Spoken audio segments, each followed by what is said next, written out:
Hello everyone, I'm so happy that you found me and that I found you. We are on part 2 of monogamy.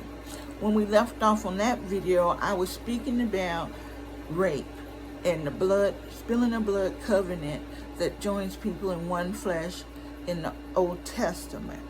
And what I was saying is that we take it so for granted, the importance of the virginal blood covenant with the husband. And I was gonna tell you, but a man must marry a woman if she was a virgin and he raped her in the Old Testament. But it was put upon her that said if she didn't cry out for help, then she was the one in trouble. So you must cry out for help when you're being raped, so the chance that you may be saved by someone. And also there would have been a witness to what had happened. And that's what we say, don't bear false witness. That means do not witness to something that did not happen. Okay? Don't bear witness. So let's continue as we talk about monogamy and my feelings that man was not made to have just one partner for life. It does not balance out with nature in the animal kingdom or in the plant kingdom. There would be less DNA being able to be disseminated throughout the world if we just had one partner, because as you know, a woman can have so many children, but that's it. Okay, so as I get back to, people say that what God has joined, don't put asunder. And I have always said what a marriage is a blood covenant. Was supposed to be a blood covenant between man and wife, sealed. Now we don't have a blood covenant anymore with virgins and what have you. And we're in the New Testament. But there's no place where that was changed by Jesus. Of the blood covenant. So when people say marriage was God ordained, God put them together, God is this, Malachi 2 through, I think it begins about 14, says, when a man and woman marry, God is a witness. He saw you, he see what you did, he saw that you made a covenant with that person. It said he was the witness. It didn't say he was the orchestrator. It didn't say that he was the one that put people together. He said, I am a witness. And being a witness is outside of what you're doing. It's what somebody else is doing, and you sit there and you can look at it happen. He didn't say I blessed it. He didn't say I ordained it. He just said I saw it and witnessed it. So God is witnessing marriages, and I'm sure he's witnessing there's no more virgins getting married. We don't even hear him talking about a virgin male. I don't understand why there was never a high price put on a virgin men, because if men were not virgins, those were the one that was breaking blood covenants. And as we said, if you slept with the prostitute, you became one. So men have become one with many people. And I would hope that men would think about this and realize that they are one flesh with a lot of people. Just sit down and write how many people you are one flesh with. And we understand that the instructions of to care for a wife as Jesus cares for you. I mean, where are all your wives at? So I think if anything would be enforced, it would be a lot of problems, wouldn't it? So it would have been better. And Paul said, it is better for you to remain single. But if you cannot remain single because your passion burns and you can't control it, then marry. He didn't say marry multiple people. He said, then marry. He said, I wish that you all were like me. And he was celibate and spreading the ministry. And he said, but I understand we have different gifts. So it wasn't your gift to be celibate and just focus solely on God in everything you do. It's that you have other gifts where your attention can be divided and not so strictly just arrow focus like Paul was traveling and ministering. So he said, but if you can't keep yourself together, he said, go ahead and marry. All right, so that's what we had in Malachi, where God is a witness to a marriage. But between a man and woman, the covenant is made. So we do say there was no minister presiding over a marriage saying the words, but now we make a covenant because we no longer spill blood. We made a covenant in front of a witness, and God in heaven as a witness to our intent for our union. But I hate when people say that every marriage is God ordained. Not so. All right. I can't see in my book paper. I don't know what's going on. All right.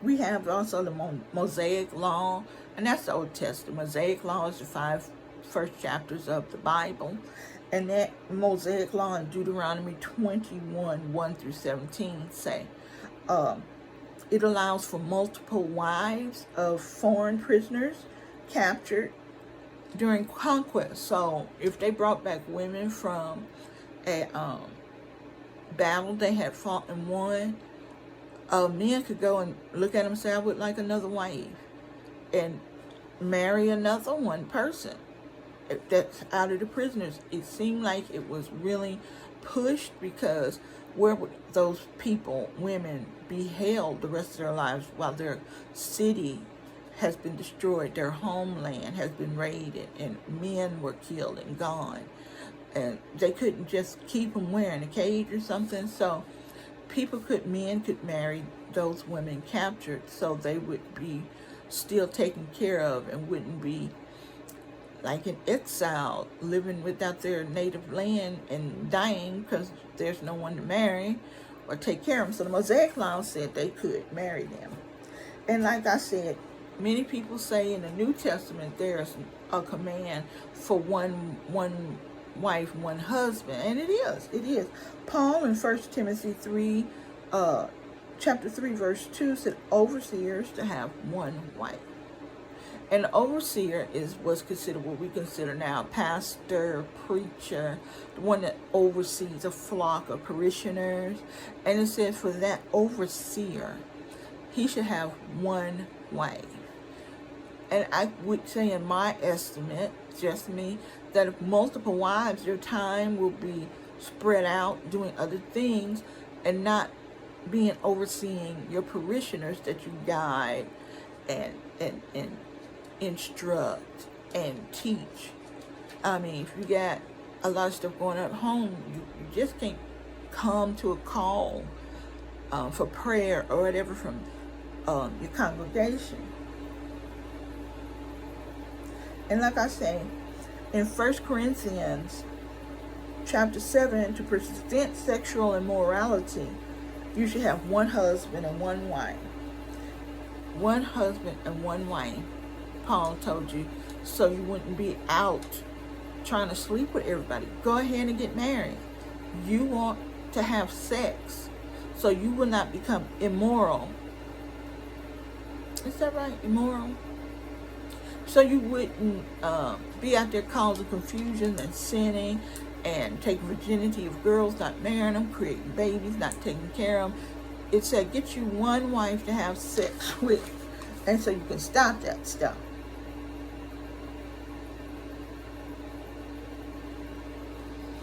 And at that time, there was a lot of sexual immorality going on in the secular world, and he just knew he needed to speak on it for the Christians that was there, so they would not be in those orgies and other things the Greeks and the Romans loved so much.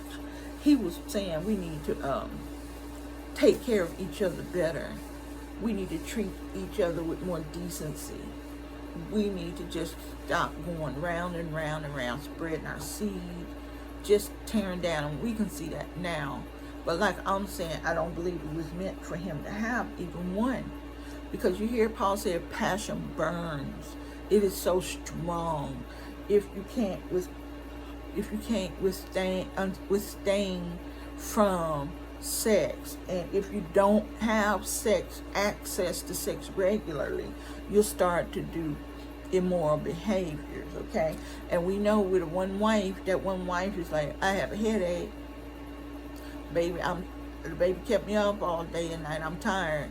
He cannot have sex as he needs to, because women, I don't even know, I won't say, we have a different sex drive. We have a different way that makes us burn and feel with the fire and passion. And to this day, I don't think men have unlocked that or know what that is. Even though we tell them, men are visual with their eyes, women are audible with their ears. That's what the people, men would say, man, I laid a rap on her and I had her. She heard you in her ears and desired you. A man looks and say, I want that. Just like in the animal kingdom. Look at her, I want that. Look at her, I want that. He's fighting other male animals of that species to get to that one he wanted. And we said, well, it's hormones, it's pheromones. She was in heat, that's what caused it. But the female human goes into heat every month, where in the animal kingdom it's not every month, it's a slot in a period. So we can control our pregnancies or not, but we still give off, just like female in the animal kingdom, we give off a scent that we don't even know ourselves, and it pulls in men. But men have to be audible. The things you say connects to sexuality for women, and for women, you keep it looking nice, because it's the eyes that pull men. They may not stay, but that's what they go through. So it says, just marry to keep down on immoral things that may happen, and we're not doing that. So we have a lot of immorality. Okay, I wanted to say, we talk about polygamy, and we don't know that's the name for when a man has several wives. Polyandry is when women have more husbands than one. Okay, so let's see here. I would say why people, now you hear me saying that it's wrong, but I think they say to have a child, it takes a village to raise a child. And I think within each clan, because that becomes a clan in your tribe, it takes a lot of hands to raise children. So it's good on that point to have mothers that really look after children together. They have split the sexual duties with the husband, so he's never denied. And also because it says, once you're married, your body is no longer yours. It belongs to your husband, and the husband's body is no longer his. It belongs to the wife, and neither one should deny each other's sex. To have sex, when whoever asks for sex, if she's asking for sex, you're not supposed to deny her, and if he's asking for sex, you aren't supposed to deny him. So the onus is on one female to have sex all the time and bear children. And I think we women know that it's not a good state of mind we be in during those times when you're worrying about kids' sickness or feeding them and keeping check on them. So I really think it releases the sexual stress on a woman, and it allows a man to fulfill his sex drive if it's high. Not all men want sex every second of the day, but we do understand from visual stimulation, he's stimulated probably way more than we can imagine, because once we get married, we say men don't even talk anymore. So they're not laying that rap on us anymore. You know, they ain't saying those sweet nothings in our ear anymore, and we lose interest in them. Really tell the truth. And I be trying to tell people, men, get to talking sweet nothings all the time, every day. No sex, want sex, it don't matter. Put that rap on your wife constantly. always have your wrap ready for your wife. You know how to do it. You know how to get it together. So you need to get it together. All right. All right. So let me see. There was something else I wanted to say about it. And I don't know. I lost my thought on something. It was so wonderful. So that's why I think it should be. It makes a stronger family unit for the children. It cuts down on sexual immorality. It takes stress and pressure off of a woman. It may be a financial strain now where it couldn't be done, or it's a designated 2 women stay at home and 3 go to work with the man. That is a wonderful dynamic right there. And the Old Testament said for a man to have a lot of quills in his sheath, who has a lot of children, he will never be afraid. His gates will never be breached. That means you have a lot of children, you have a fighting unit right there for protection, right? So it was always a blessing to have many, many children. And that's what it said for us, be fruitful and to multiply. And I want to say about that, because be fruitful and multiply, there is a God-given timer for men and women to have children. And we need to pay attention to that. We all know that men can have children far longer than women, right? That women have that clock. You got to have those children before this clock goes, or else. But the thing is, women are born with all the eggs they're going to have for the rest of their life. They're born with them, just like your teeth. Your teeth are all there before you're born. The teeth that you're going to have, that's it. They come through, that's it. No more. The same thing for eggs for women. And average number of eggs women are born with, while in utero as a fetus, is 1 million. So while you're in utero within your mother's womb, you have 1 million eggs in your ovaries, okay? Now, by puberty, you have 300,000 eggs. So you're born with 1 million. As time goes on and on, tick, tick, tick, tick, those eggs die and are reabsorbed. And then, of course, when puberty happens, the egg comes out and then it's discharged if it's not fertilized. So by the time of puberty, girls are going into puberty, 11, 12, 10, 11, 12, 13, that's the range. So at that time, you're looking at your daughter, she got 300 eggs. Daddy's looking at your daughter, she got 300 eggs. It's a lot of eggs, right? Now, of these 300,000 eggs at puberty, of these 300,000 eggs, give and take, only 300 to 400 will ovulate. 300 to 400 will ovulate each month, one each month. So you have 300 chances of getting pregnant.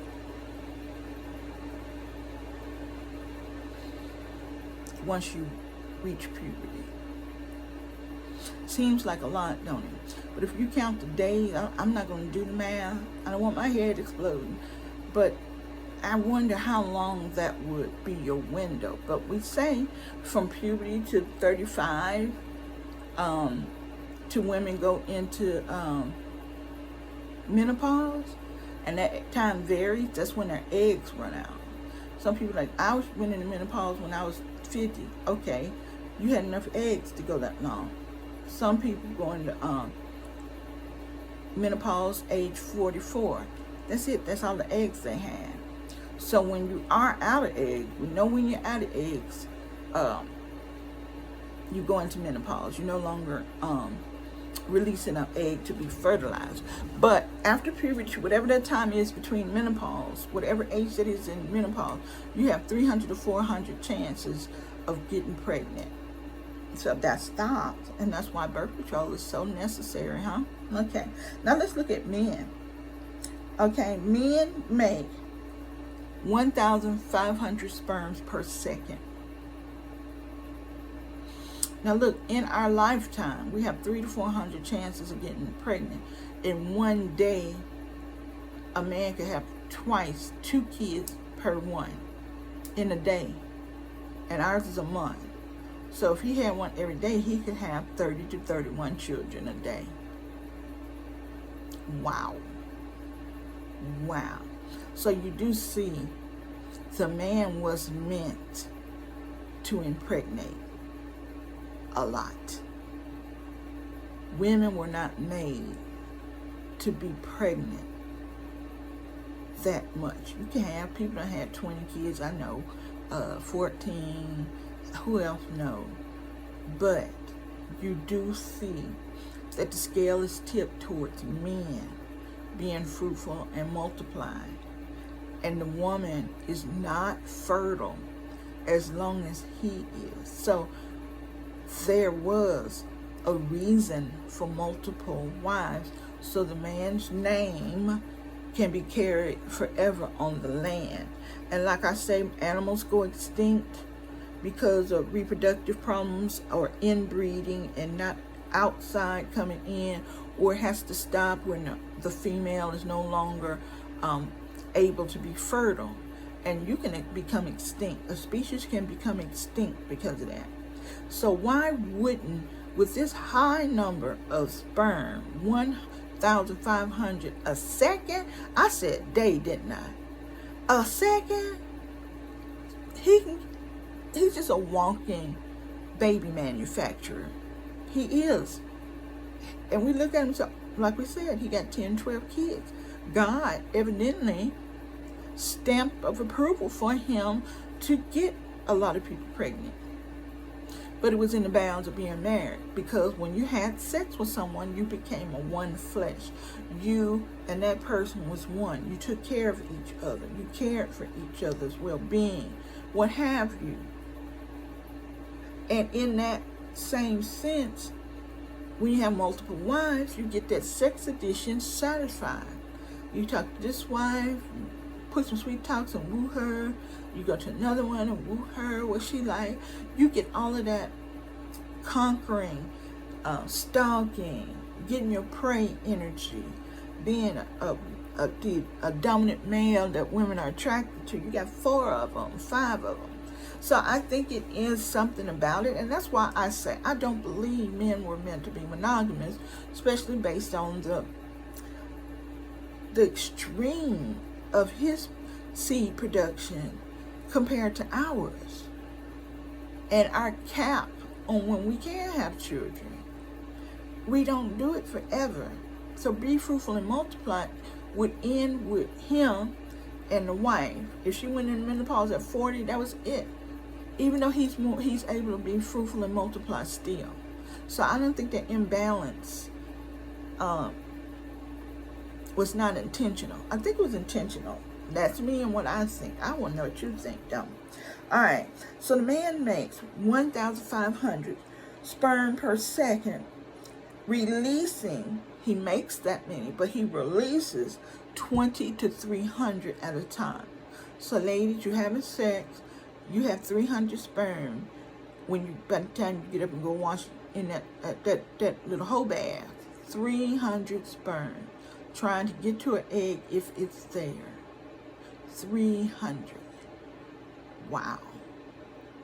If I had 300 anything coming at me, I'd just lay down and get in fetal position. What the hell going on? My uterus being stormed, girl, by 300 sperm cells. I mean, what is going on? I'm under attack, people.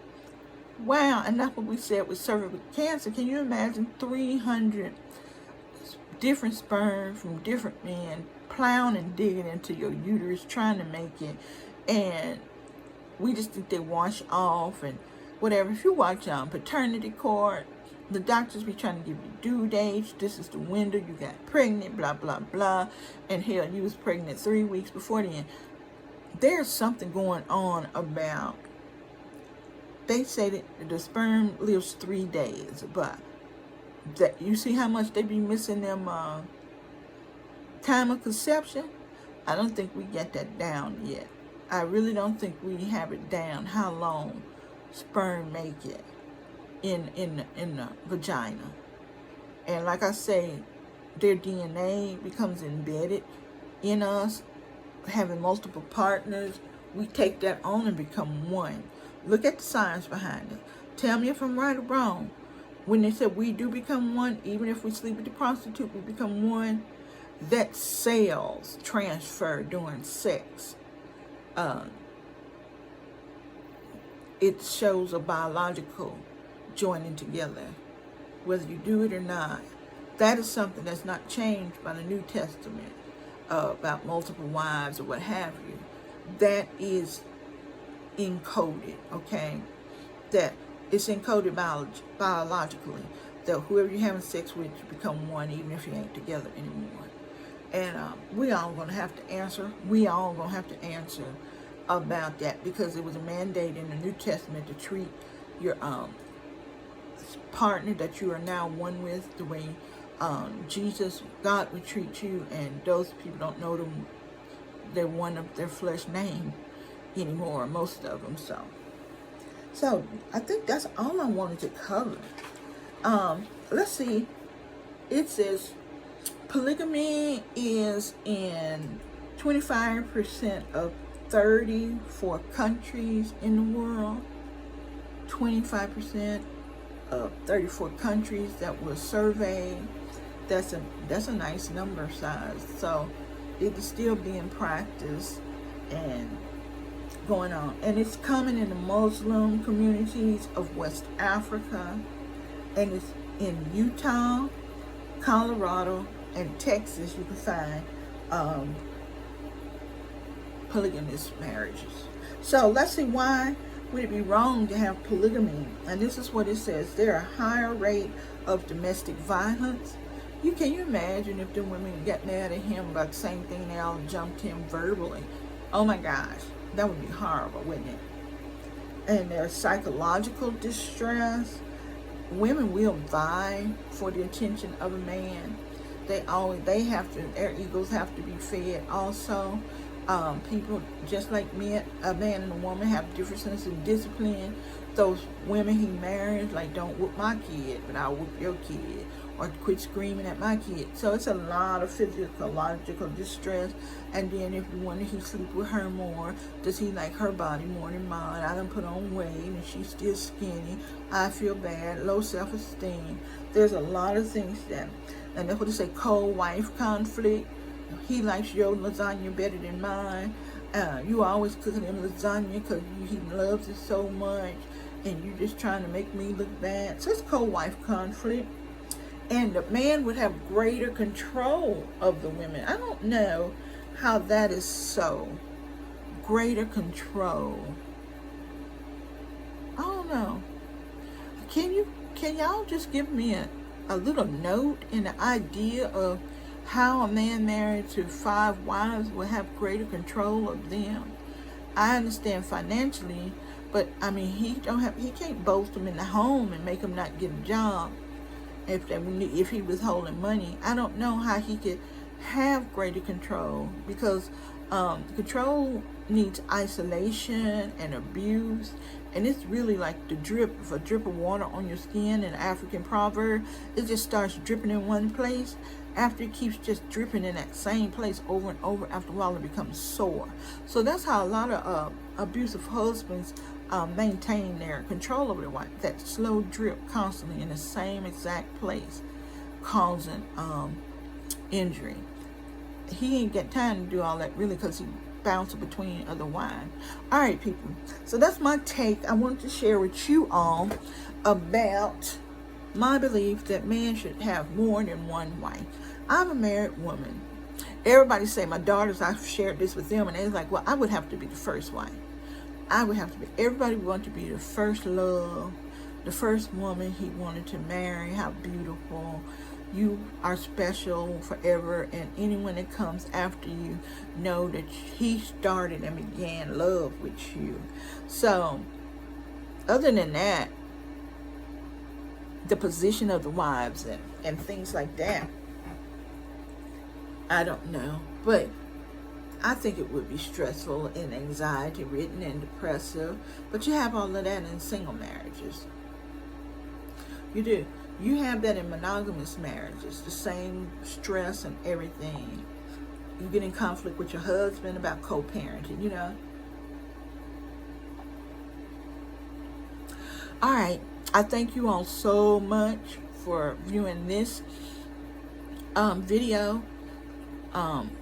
Click the little like, thumbs up, leave a comment. I appreciate it. Follow me on Instagram and also on YouTube. And I'm Dorothy Guyton is my YouTube channel. And just browse around. It's so many topics I do on things. So I'm hoping this was something that may have resonated with you.